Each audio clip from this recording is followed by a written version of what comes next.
fans, but I want to go to a couple of the neutrals here. Mo, it was a brilliant night tonight. What was the difference, do you feel, between tonight and the previous couple of games? Because there was more of a zip, there was more movement, there was more belief tonight in Arsenal. What do you think the difference was? Balls. Mikel Arteta had balls today. Everyone told him you're going to go to PSV and lose the game from minute one. He had the two fullbacks inside the 18 of the opposition, which is something that we haven't seen often.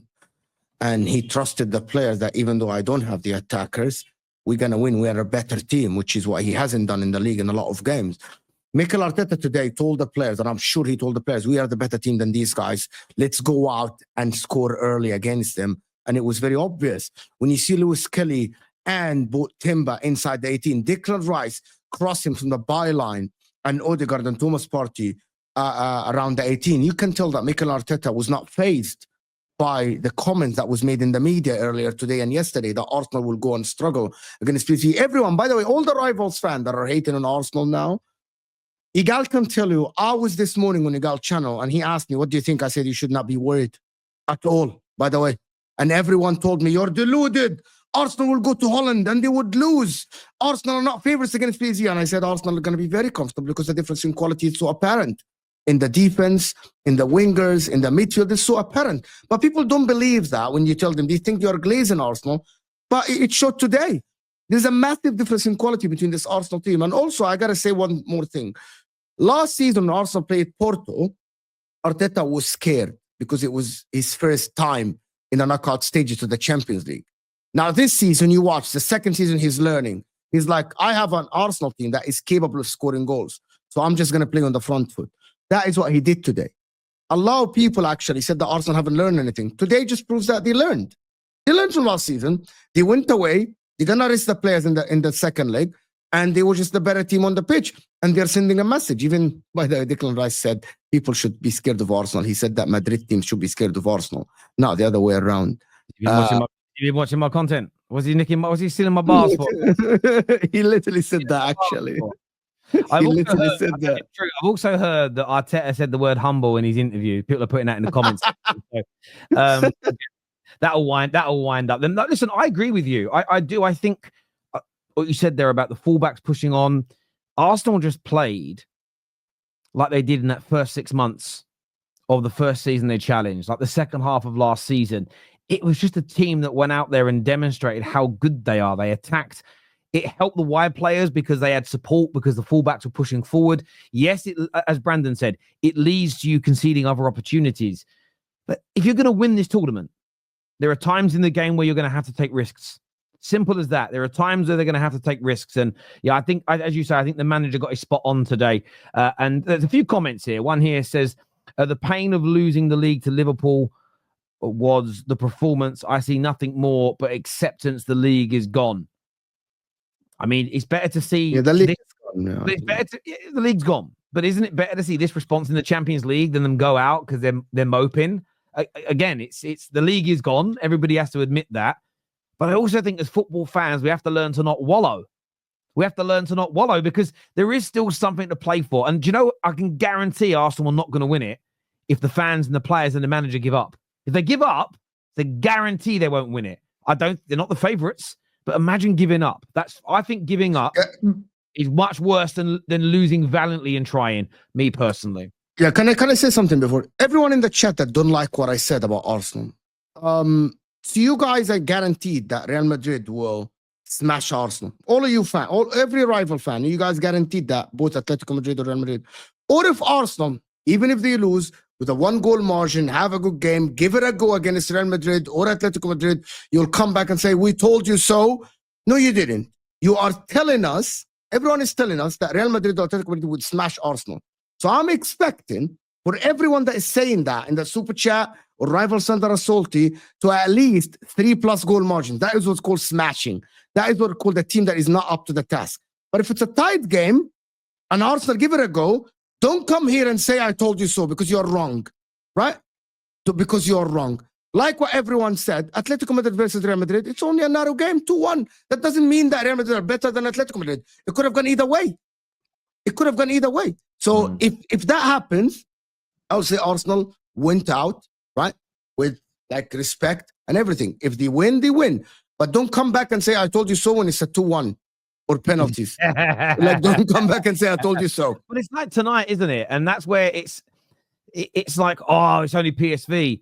But I saw most of my comment section last night, rival fans, and even most Gooners might maybe predicting a narrow 1-0 or a 2-1. Matt, who's on the show here, Matt said they wouldn't score tonight.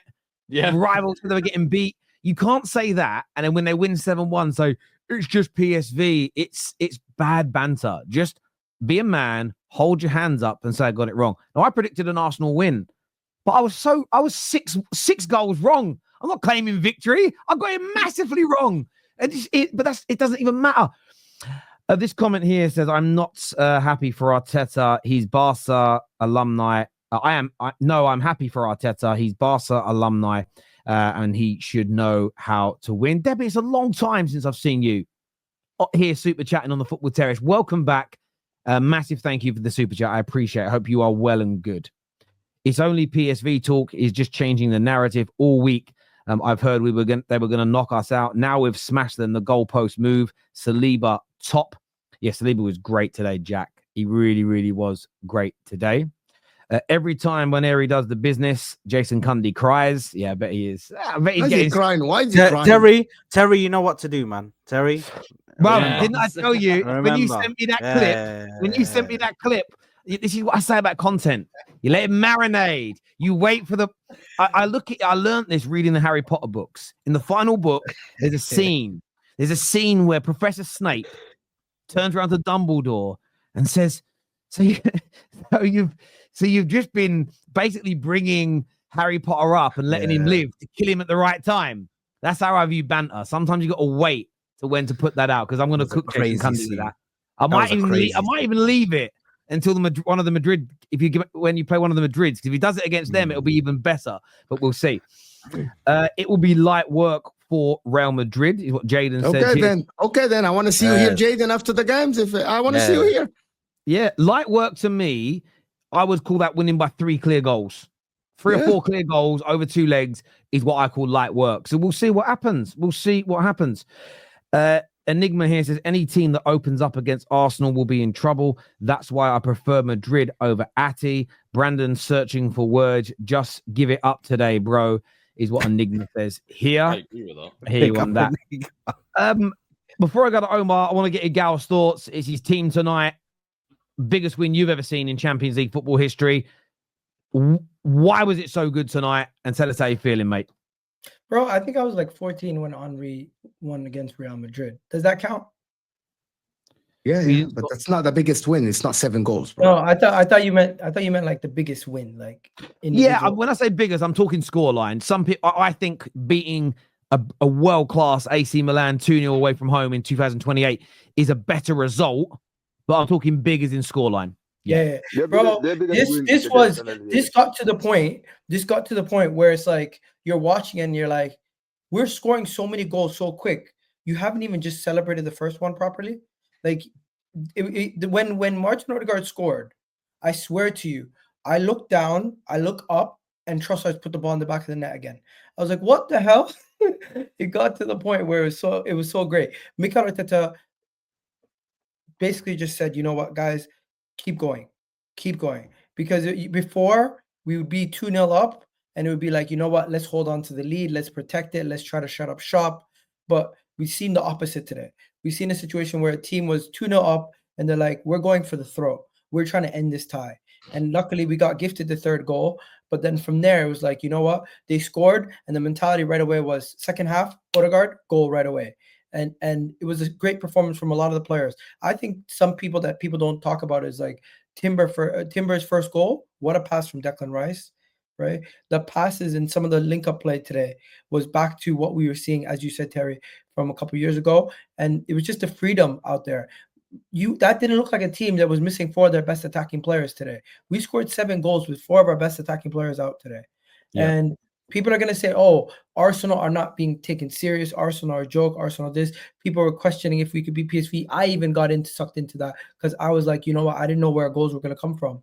6 days off really helped the team because they probably were – those days off really helped the team. They had fresh legs.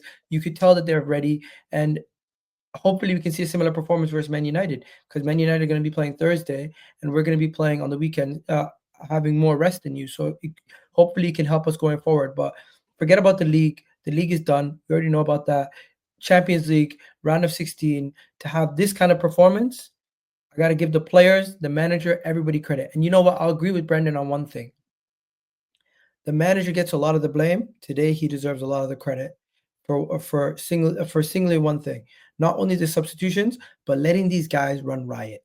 Because how many times have we seen the manager basically say, you know what, guys, play safe, where we have the game done. But today he just said, keep going. And that is the mentality change that we haven't seen in a while. So I'm happy about that. Yeah, listen, I think you're right. They took the handbrake off.